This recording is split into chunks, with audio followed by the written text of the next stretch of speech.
അപ്പോൾ നമുക്ക് ഇന്ന് ഭയങ്കരമായ ഒരു കഥ പറയാം എന്നൊക്കെ ഞാൻ പറയും. പക്ഷെ ഭയങ്കരമായ ഒരു കഥയൊന്നുമല്ല, ഒരു നിസ്സാരമായ ഒരു കഥയെന്നും വേണമെങ്കിൽ പറയാം.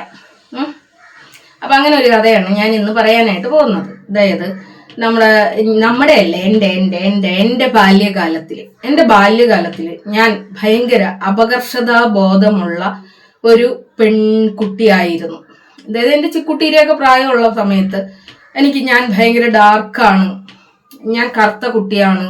അതുപോലെ എനിക്ക് അച്ഛനില്ല, എൻ്റെ അമ്മ കൂലിപ്പണിയാണ് എടുക്കുന്നത്, ഓലയിട്ട വീട്ടിലാണ് ഞാൻ താമസിക്കുന്നത്, സാമ്പത്തികമില്ല, പാവപ്പെട്ട കുടുംബമാണ് എന്നൊക്കെ പറഞ്ഞുകൊണ്ട് ഒരുപാട് രീതിയിൽ എനിക്ക് അപകർഷതാബോധം എന്നെ ഇങ്ങനെ വേട്ടയാടുന്നുണ്ടായിരുന്നു. എനിക്ക് ഒച്ചത്തിൽ സംസാരിക്കാനായിട്ട് മനസ്സ് വരൂല. ടീച്ചർമാർ ചോദിക്കുന്നതിനായാലും ഉത്തരം പറയുമ്പോൾ എൻ്റെ കയ്യും കാലും ഒക്കെ ഇങ്ങനെ വിറയ്ക്കും. അങ്ങനെ ഒരു ഭയങ്കര സെൽഫ് കോൺഫിഡൻ്റ് ഇല്ലാത്ത ഒരു കുട്ടിയായിരുന്നു ഞാൻ. എന്നെ ഇത്രയും ബോൾഡാക്കി എടുത്തതിൽ എൻ്റെ അമ്മയ്ക്കൊരു പങ്കുണ്ട്, എൻ്റെ സമൂഹത്തിന് ഒരു പങ്കുണ്ട്, എൻ്റെ ടീച്ചേഴ്സിന് ഒരു പങ്കുണ്ട്. അതിനേക്കാളൊക്കെ ഏറെ എന്നെ സ്നേഹത്തോടുകൂടി എൻ്റെ പേഴ്സണാലിറ്റിയെ മാറ്റിയെടുത്ത ഒരു സുഹൃത്തുണ്ട്, എൻ്റെ ബാല്യകാല സഖി എന്നൊക്കെ പറയാം.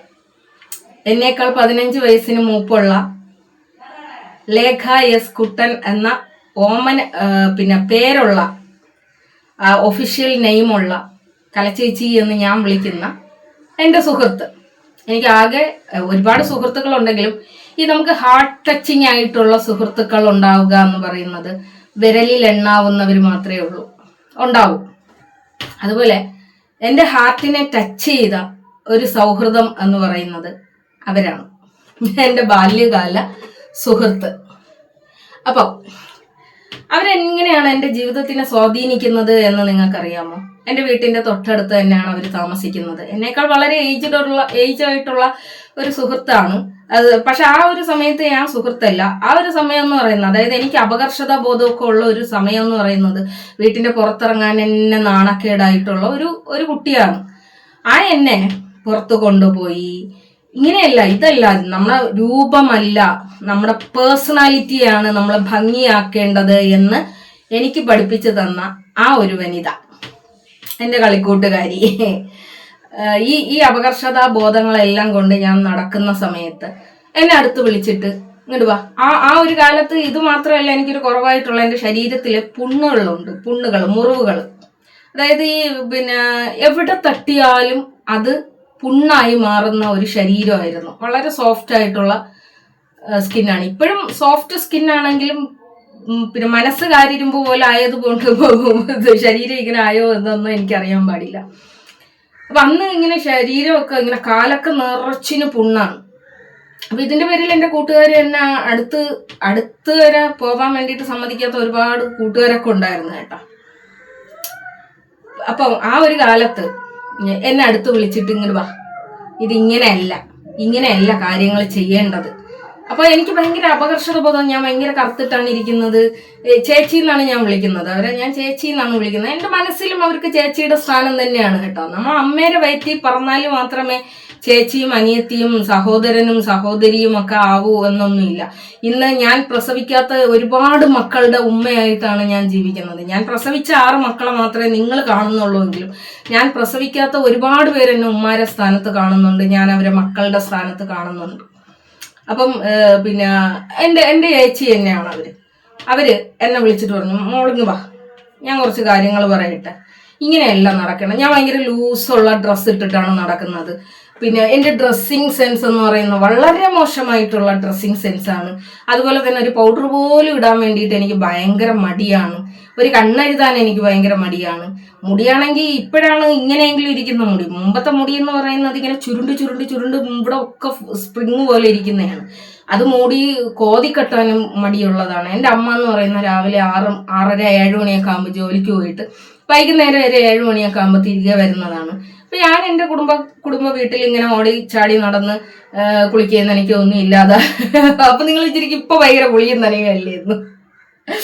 അപ്പം അങ്ങനെയൊക്കെ ജീവിച്ചിരുന്ന ആ ഒരു സമയത്ത് ഇങ്ങനെയല്ല ഇതൊന്നുമല്ല. പേഴ്സണാലിറ്റിയാണ് നമ്മുടെ ജീവിതത്തിലെ പേഴ്സണാലിറ്റിയാണ് ഒരു മനുഷ്യനെ മറ്റൊരു മനുഷ്യനിലേക്ക് അട്രാക്റ്റ് ചെയ്യുന്നത്, അല്ലെങ്കിൽ നമ്മുടെ സമൂഹം നമ്മളെ അംഗീകരിക്കുന്നത് എപ്പോഴും നമ്മുടെ മുഖത്തിലേക്ക് നോക്കിയിട്ടല്ല, നമ്മുടെ പേഴ്സണാലിറ്റിയിലേക്ക് നോക്കിയിട്ടാണ് എന്ന് എനിക്ക് ആദ്യം പഠിപ്പിച്ചു തരുന്നത് അവരാണ്. ഈ കലച്ചേച്ചി എന്ന് ഞാൻ വിളിക്കുന്ന ആ വ്യക്തിയാണ് എനിക്ക് ആദ്യമായിട്ട് ഇത് പഠിപ്പിച്ചു തരുന്നത്. പിന്നീട് അവരുടെ കൂടെ കൊണ്ടു നടന്ന് അവർ ഭയങ്കര ബ്യൂട്ടി കെയർ ഒക്കെ ഉള്ള, എന്നെ പോലെ തന്നെ ഭയങ്കര ഡാർക്ക് സ്കിന്നുള്ള ഒരാളായിരുന്നു.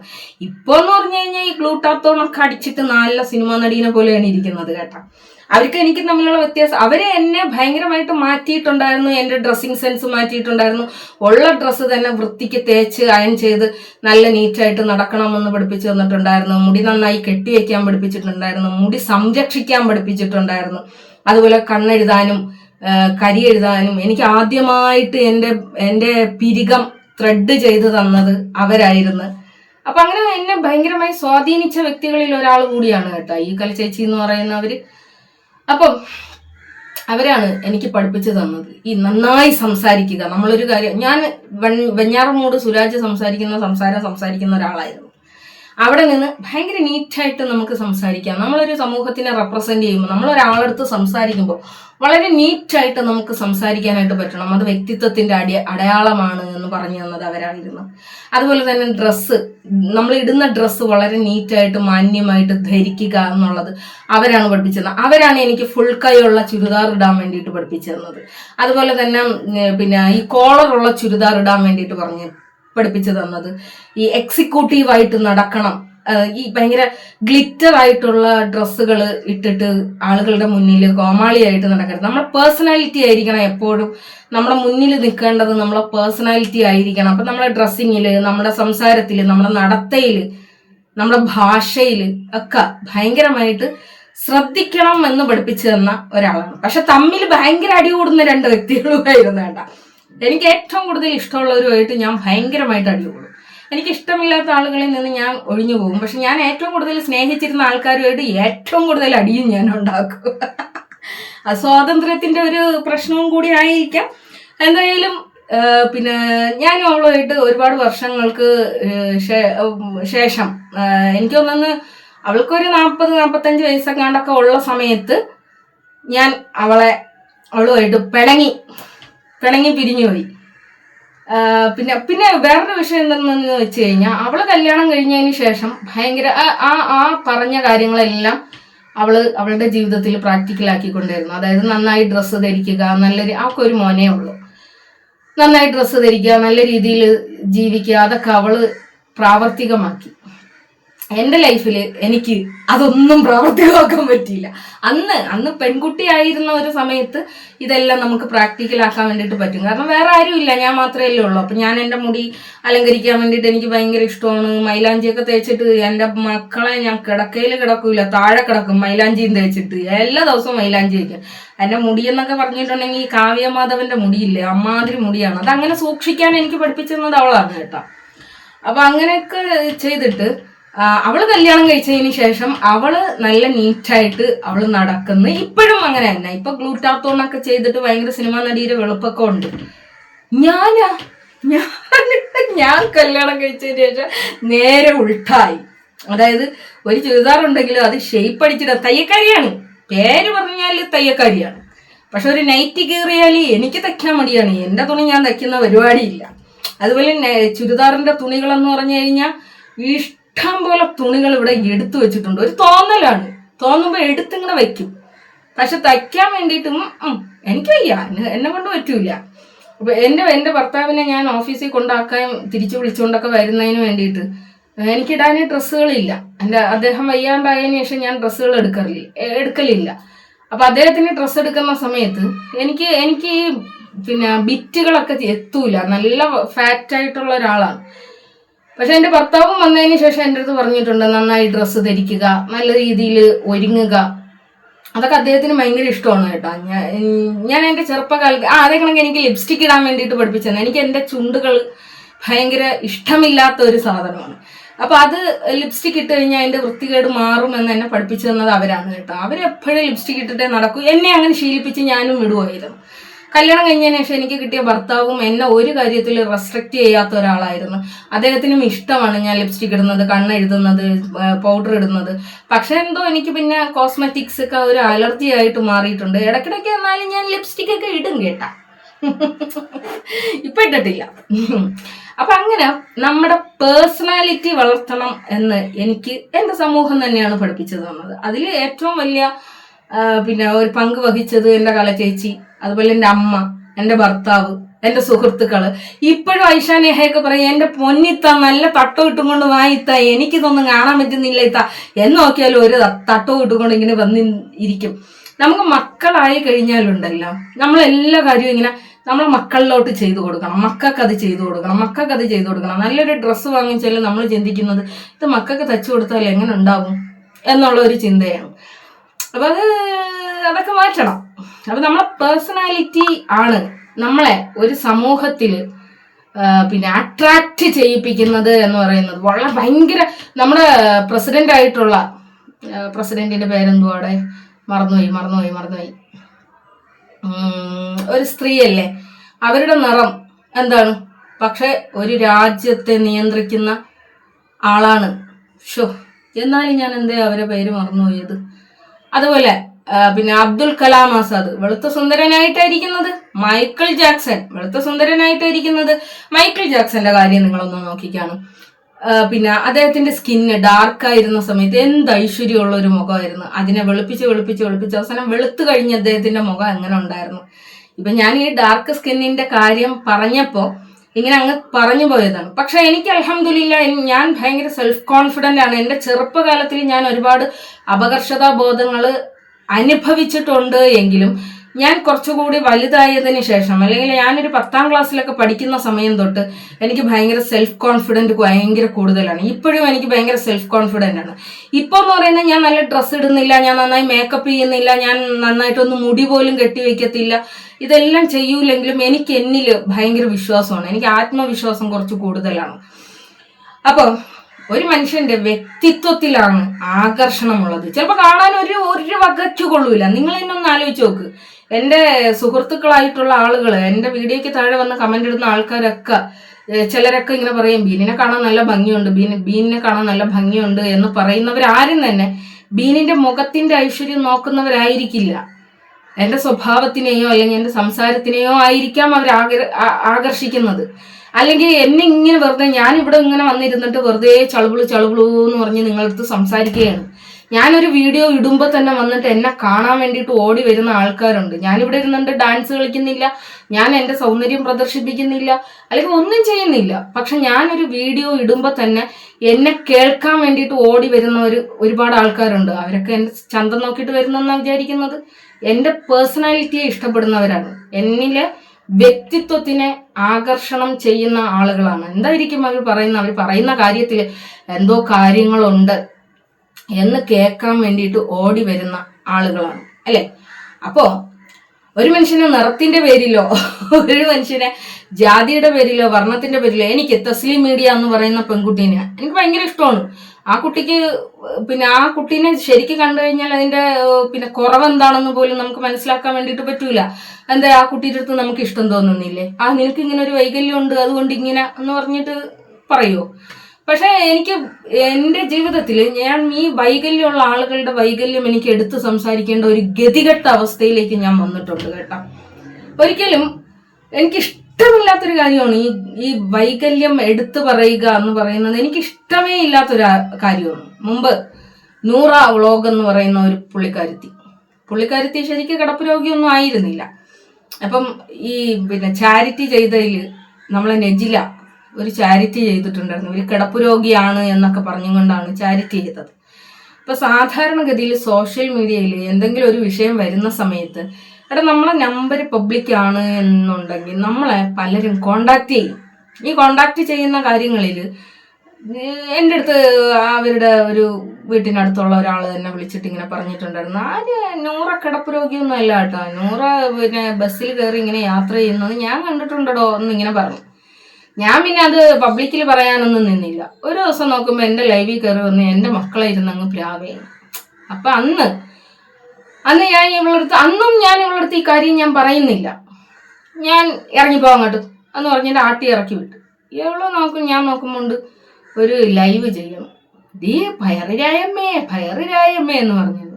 ഞാൻ എന്ത് ചെയ്തെന്ന് വെച്ച് കഴിഞ്ഞാൽ ഞാനത് റെക്കോർഡ് ചെയ്ത് വെച്ച്. ഈ റെക്കോർഡ് ചെയ്യുന്നതിൻ്റെ ഇടയിൽ ഇവര് സംസാരിക്കുന്നതും ഇവര് ഭക്ഷണം കഴിച്ചിട്ട് ഇവര് പാത്രം കഴുകാനായിട്ട് ഓടുന്നതും ഒക്കെ അതിൽ നമുക്ക് കേൾക്കാൻ പറ്റുന്നുണ്ട്. അതോടുകൂടി ആ കിടപ്പ് രോഗം അവസാനിച്ചു. ഇത് ഞാൻ ശരിക്കും എന്തിനാണ് പറയാൻ വേണ്ടിയിട്ട് വന്നത്, ചില കാര്യങ്ങൾ നമ്മൾ അറിയാതെ നമുക്കൊരാഗ്രഹവും ഇല്ലെങ്കിലും നമ്മൾ അവരെ പറഞ്ഞു പോകും. അപ്പൊ ഈ പുള്ളിക്കാരത്തി എന്നെ ആ പറയുന്നതിന്റെ ഇടയിൽ പറയുന്ന ഒരു കാര്യം ഉണ്ടായിരുന്നു. നിന്റെ പല്ല് പോയി കെട്ടിയിരടി എന്ന് പറയുന്നുണ്ടായിരുന്നു. ഈ പറയുന്ന പുള്ളിക്കാരിക്ക് എനിക്കിപ്പോ എന്റെ പല്ലെന്ന് പറയുന്നത് എനിക്ക് ഇങ്ങനെ അടച്ചു വെക്കണമെന്ന് തോന്നിയാൽ എനിക്ക് അടച്ചു വെക്കാൻ പറ്റും. ഞാൻ എപ്പോഴും അടച്ചു വെച്ചിട്ട് തന്നെയാണ് നടക്കുന്നത്. എൻ്റെ പല്ല് അടച്ചു വെച്ചിട്ട് തന്നെയാണ് നടക്കുന്നത്. അപ്പം പല്ല് വരെ അടച്ചു വെക്കാൻ വേണ്ടിയിട്ട് പറ്റുന്ന എന്നെ പല്ലടയ്ക്കാൻ പോലും പറ്റാത്ത അവര് എന്നെ ഇങ്ങനെ പറഞ്ഞപ്പോൾ എനിക്ക് ദേഷ്യം. ഞാൻ എന്ത് ചെയ്തെന്ന് വെച്ച് കഴിഞ്ഞാൽ ഞാൻ നിന്റെ പല്ലല്ലേടി അങ്ങനെ ഇരിക്കണമെന്ന് ചോദിച്ചു. അന്ന് നമ്മളങ്ങനെ ചോദിച്ചു പോകും. അതുപോലെ തന്നെ നജില വന്നിട്ട് പറയുന്നു, തേങ്ങാപ്പൂള് പോലെ ഇരിക്കണേ നിന്റെ വല്ലെന്ന്. പുള്ളിക്കാരിയുടെ വല്ലാണെങ്കിലോ ഈ എലിയുടെ വല്ലുണ്ടല്ലോ, എലി പെങ്ങല് കാണും പോലെയാണ് ഇരിക്കണത്. അയ്യോ, അത് ഈ സങ്കടം വരുന്ന സമയത്ത് കരയണതും കൂടി കാണണം. അയ്യോ, എന്തോ ഒരു രസമാണെന്ന് അറിയാമോ. പക്ഷെ നമുക്കതങ്ങനെ പറയാൻ വേണ്ടിയിട്ട് മനസ്സ് വരില്ല. പക്ഷെ പിന്നെ കുറേ തവണ നീ മറ്റേ കറുത്തല്ലേടി ഇരിക്കണം, നീ പിന്നെ എന്തോ കുറത്തിയാ അങ്ങനെയല്ലേടി ഇരിക്കണേന്നൊക്കെ ചോദിക്കുമ്പോഴത്തേക്കും പൊന്നുമോളെ നീ എങ്ങനെ ഇരിക്കണമെന്ന് നമ്മൾ ചോദിച്ചു.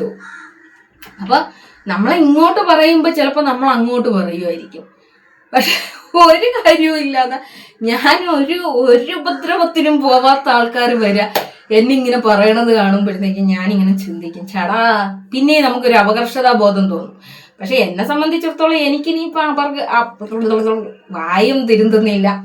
അപകർഷതാ ബോധം തോന്നുന്ന ഒരു പ്രായമൊക്കെ കഴിഞ്ഞ്. കാരണം 42 വയസ്സായി, ഞാനും വയസ്സായി. എൻ്റെ മക്കളൊക്കെ അൽഹംദുലില്ലാ, എൻ്റെ മക്കളൊക്കെ നല്ല രീതിയിൽ വളർന്നു വരുന്ന നല്ല ഭംഗിയുള്ള പിള്ളേരുമാണ്. അവരൊക്കെ വലുതായി. പിന്നെ നമ്മളിനിയിപ്പം വെളുത്തിരുന്നാലെന്ത്, കറുത്തിരുന്നാലെന്ത്. നമ്മളെ മക്കളെ സ്കൂളിൽ പോകുമ്പോഴത്തേക്കും ഇത് അവരെ ഉമ്മയാണ് എന്ന് പറയാനുള്ള ഒരു ഭംഗി അൽഹംദുലില്ലാ നമുക്ക് തന്നിട്ടുണ്ടെന്നാണ് ഞാൻ വിശ്വസിക്കുന്നത്. അതുപോലെ തന്നെ പിന്നെ ഇന്ന് വരെയും എൻ്റെ മക്കളുടെ സ്കൂളിൽ പോയാലോ അല്ലെങ്കിൽ എൻ്റെ സമൂഹത്തിൽ ഞാൻ ഇറങ്ങിയാലോ ആ പെണ്ണുപിള്ളേ എന്ന് ഒരാളും പറയണത് എനിക്ക് കേൾക്കേണ്ടി വന്നിട്ടില്ല. ഇപ്പൊ കൂടി 2-3 ദിവസത്തിന് മുമ്പും കൂടി ഞാനിങ്ങനെ വണ്ടിയിൽ വരുമ്പോൾ പിന്നെ ഞങ്ങളെ വീട്ടിലോട്ട് ഇറങ്ങുന്ന ആ ഒരു റോഡെന്ന് പറയുന്നത് ഇങ്ങനെ ഒരു ഇറക്കം ഇങ്ങനെ വരുന്ന ഒരു ഭാഗമാണ്. അപ്പൊ അവിടെ ഒരു പുള്ളിക്കാരനും കുറച്ച് ആൾക്കാരും ഇരുന്ന് ഇങ്ങനെ നിൽക്കുകയാണ്. അപ്പൊ എൻ്റെ ഹസ്ബൻഡ് ബാക്കിൽ നിന്ന് വിളിച്ചു പറഞ്ഞ്, കയ്യിൽ 5 പൈസ ഇല്ലാത്തതാണ്, സ്കൂളൊക്കെ തുറന്നിട്ട് പിള്ളേർക്ക് സാധനം എല്ലാം വാങ്ങിച്ചിട്ട് 5 പൈസയിലെ വണ്ടി കെട്ടി 5 പൈസ ഞങ്ങൾ തരൂല്ലോ, മാറിയിരുന്നോ. അപ്പൊ പുള്ളിക്കാരൻ പറയണ 5 പൈസ ഇല്ലെന്ന് നിങ്ങൾ വെറുതെ കള്ളമൊന്നും പറയണ്ട, നിങ്ങൾക്ക് യൂട്യൂബിൽ നിന്ന് നല്ല പൈസ ഉണ്ടെന്ന് ഞങ്ങൾ അറിഞ്ഞത്.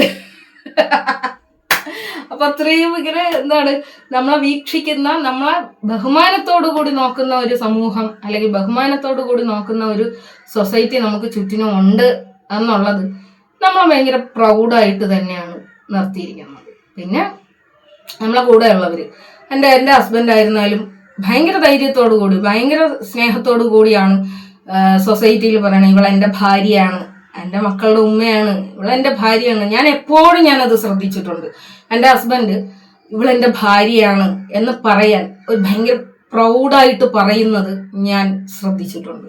അതുപോലെ തന്നെ എനിക്കും എൻ്റെ ഭർത്താവിന് ഇത്രയും വയ്യായിക വന്നിട്ടും കിടക്കുന്ന ഒരു സമയത്തും ഞാൻ എൻ്റെ ശരീരത്തിൽ കെട്ടിവെച്ചിട്ട് ഇതെൻ്റെ ഭർത്താവാണ്, ഞാൻ ഇങ്ങനെ തന്നെ കൊണ്ടുപോകുമെന്ന് പറഞ്ഞിട്ട് അങ്ങനെ കൊണ്ടുപോകുമ്പോൾ ഞങ്ങളൊരു ഓട്ടോയിൽ കയറിയിട്ടുണ്ടായിരുന്നു. ആ ഓട്ടോയിൽ കയറിയപ്പോൾ ആ ഓട്ടോക്കാരൻ വിചാരിച്ചത് ഇദ്ദേഹത്തിന് ഇങ്ങനെ നടക്കാൻ പറ്റാത്തത് കൊണ്ട് ഞാൻ കെട്ടിപ്പിടിച്ചുകൊണ്ട് നടക്കുന്നതെന്നല്ല അദ്ദേഹം വിചാരിച്ചത്. അദ്ദേഹം ഇങ്ങനെ പറയുന്നു, അയ്യോ സത്യത്തിൽ ഇങ്ങനെ ഞാൻ നിങ്ങളെ കണ്ടപ്പോൾ ഉണ്ടല്ലോ, നിങ്ങൾ പിന്നെ ഇപ്പോഴെങ്ങാണ്ട് കല്യാണം കഴിച്ചിട്ട്, ഇപ്പൊ വയസ്സായാലും കല്യാണം കഴിക്കുമല്ലോ, ഏജ് ഒന്നും ഇപ്പൊ കല്യാണം കഴിക്കുന്നതിനൊരു മാറ്റർ അല്ലല്ലോ.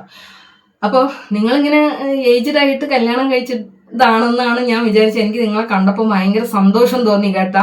അപ്പോഴാണ് അയാൾ അറിയുന്നത് ഇദ്ദേഹത്തിന് ഒരു സൈഡ് ഇങ്ങനെ തളർന്നിട്ട് ഞാൻ താങ്ങുന്നതാണ്, ഒരു സൈഡ് ഇങ്ങനെ ഞാൻ ഇങ്ങനെ കെട്ടിപ്പിടിച്ചേക്കും, ഇടുപ്പിന്റെ അവിടെ നിന്ന് ഇങ്ങനെ ബലമായിട്ട് ഇങ്ങനെ പിടിച്ചേക്കും. അപ്പൊ ആ ആട്ടോക്കാരനും പറഞ്ഞത് പിന്നെ അയ്യോ നിങ്ങൾ ഇപ്പോഴായിട്ട് കല്യാണം കഴിച്ചതെന്നാണ് ഞാൻ വിചാരിച്ചത്.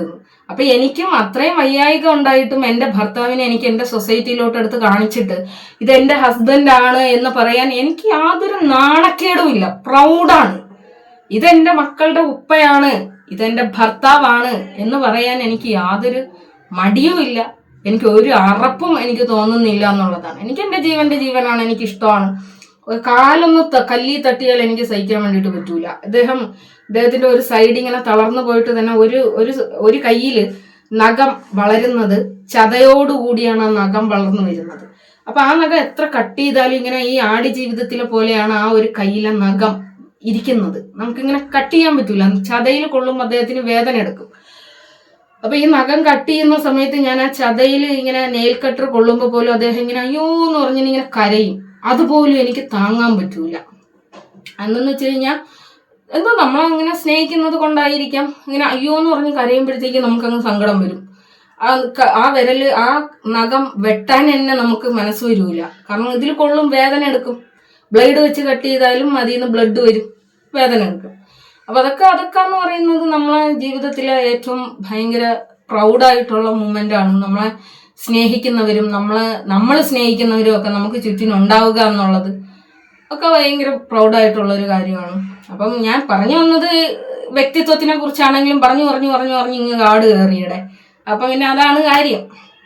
ഒരാളുടെ നിറത്തിലോ അല്ലെങ്കിൽ അയാൾ ഇടുന്ന ഡ്രസ്സിന്റെ വൃത്തിയിലോ ഒന്നുമല്ല ഒരാളിനെയും നമ്മൾ അളക്കുന്നത്. അവരുടെ പേഴ്സണാലിറ്റിയിലാണ്, അവരുടെ വ്യക്തിത്വത്തിലാണ് ആകർഷണം ഉണ്ടാകുന്നത്. ഞാനിപ്പോ നല്ല ഡ്രസ്സ് ഇട്ടുകൊണ്ട് വന്നിട്ട് നിങ്ങളുടെ മുന്നിൽ ഭയങ്കര ഡ്രസ്സ് ഇട്ടുകൊണ്ട് വന്നിട്ട് നിൽക്കുന്നതല്ലല്ലോ നിങ്ങൾ എന്നെ ഇഷ്ടപ്പെടുന്നത്.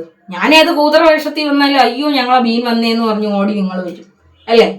അപ്പൊ ആ ഒരു ആകർഷണം എനിക്ക് ഉണ്ടാക്കിയെടുക്കാൻ വേണ്ടിയിട്ട് ഈ സൊസൈറ്റിയിൽ, ഈ സോഷ്യൽ മീഡിയയിൽ എനിക്ക് അങ്ങനെ ഒരു സംഭവം ഉണ്ടാക്കിയെടുക്കാൻ വേണ്ടിയിട്ട് പറ്റിയിട്ടുണ്ട് എന്നുള്ളത് തന്നെയാണ് എൻ്റെ ജീവിതത്തിലെ ഏറ്റവും മികച്ച ഒരു വിജയം എന്ന് പറയുന്നത്. Thank you.